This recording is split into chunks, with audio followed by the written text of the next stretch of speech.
Do you think that's like Kalani's love and learning mentality? It's just like rubbed off on, because like Chris Brooks, like when he first hit Provo, we got him in an interview pretty quick, and like he got him with Jamal Williams, like just like made him feel like welcome and everything, and he's like, man, like you guys are super nice, like right, like obviously, but the team is the same way. Yeah, like they didn't like every person who introduced themselves to me, and like every person's giving me like their cell on the side after we're in our group texting, like right, like he's like everybody just like loves me. And like he was like shocks, but I think it's Kalani. It's an unbelievable culture that I've never experienced before, and I've never even heard of before. Right. I have a buddy playing at Pitt. He tells me about it over there. Like, you know, friends at DC State, and everywhere that I listen to, Utah Tech. I'm just kidding. Utah Tech. Don't want to get canceled. No, but I mean, like people that I hear everywhere, I'm like, you know, we just have such a unique culture. I'm surprised more people don't copy us because our team chemistry. I can walk up to any guy on our team. Yeah. And just start chatting with them, have a conversation. And like it's just like even like during the play, like during the play, if we start fighting, like we were just like pushing each other back and forth, like off the field, you know, like hey, good play. Right, good job. right. Like we still love each other regardless. Like we're gonna fight hard on the field, but off the field. I mean, they'll coach us up, they'll ask us like, oh, like what do you do? Can you help me with this? Like I had someone last year like, hey, can you help me with like can you do some releases so I can you know go off with you? I was like, oh yeah, for sure. Because like just love and learn. Yeah. Like I think it's the greatest thing that happened to the sport of football. Dude, I'll tell you why no one's copied it.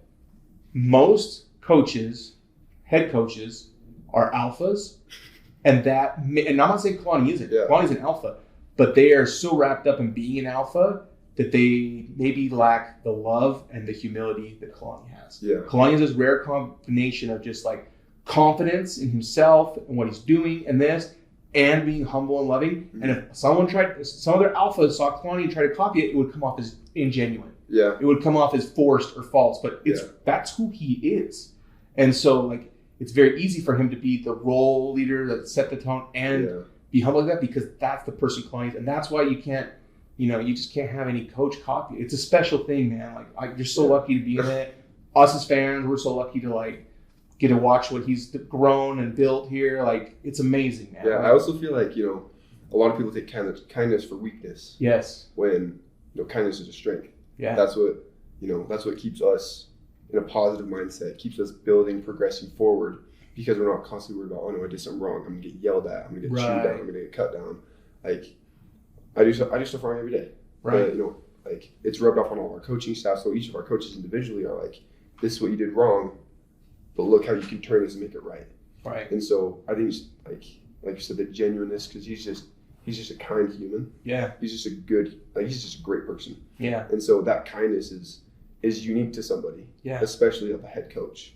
And so that kindness turns into positive energy and positive progression through the entire team. Yeah. And I think that's why we continue to see better results year after year since he's been here.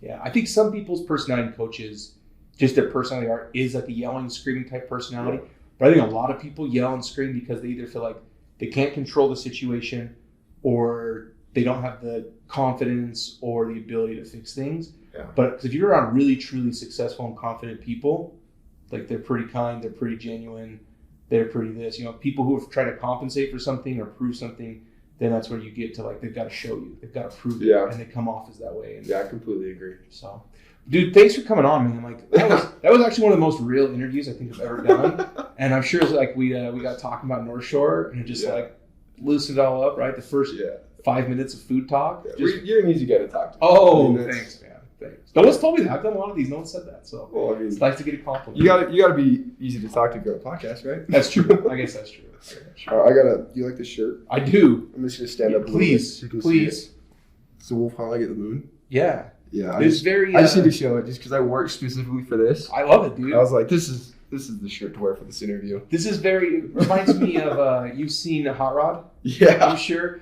It's very much reminds me. Who's the guy who drops the acid on the ankle grinder in Hot Rod? Oh my gosh, what's his name? Oh, I don't know the actor's name, but I know who you're talking about. It's Bill Hader's character. Yeah. That's totally something Bill Hader would wear on that show. So I give you full points, all the points possible awarded for your wardrobe choice. Yeah, I like this shirt. It's fun. I'm kind of nervous when I'm walking down the street in it though. I'm like, this is kind of goofy. Yeah, like people might think you're headed to Dragon's Keep or something. I know. I'm like, I've got like a weird like John Daly mullet. Just throw him under the bus. Just like I've got like a bowl cut into a mullet. It's amazing look, man. Do not change it. Somehow you got engaged too. I actually gotta cut it off. Oh yeah, sure. I gotta cut it off. Gotta get the testing center, man. No, I gotta. My fiance. Oh, so she likes my long hair, but I have to cut it off for engagement pictures. Okay, which I'm okay with. I love her.